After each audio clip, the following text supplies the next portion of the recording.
I need us to understand, if we begin to understand the purpose of contraction. Because what David experienced, what before he broke through was a contraction. The sign of a contraction is a signal for manifestation. Contraction is a signal.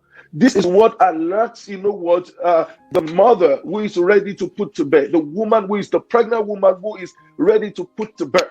That's contraction is the signal.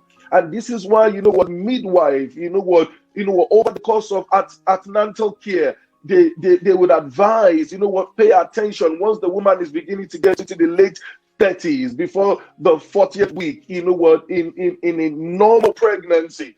The midwife advice, pay attention to the contractions. In fact, when a woman feels, I'm about to go into labor, and you call the nurses, you call the hospital, the first thing they ask you is the regularity of the contractions. And what they are looking at is how regular are your contractions. And that will determine if the woman will be in labor anytime soon, and if the baby is going to be arriving anytime soon. Sometimes, there are false contractions, and you see, out of excitement, the father and the mother packs their bag off to the hospital, and sometimes they are sent back home. I have seen that before. I've experienced that before. Why? Because those are false contractions. So they tell you, go back. So sometimes, in order to avoid you coming to the hospital, they ask you, to check, the regularity of the contraction. And at some point in time during the contractions, the water breaks. So before a water breaks, what happens is the contraction.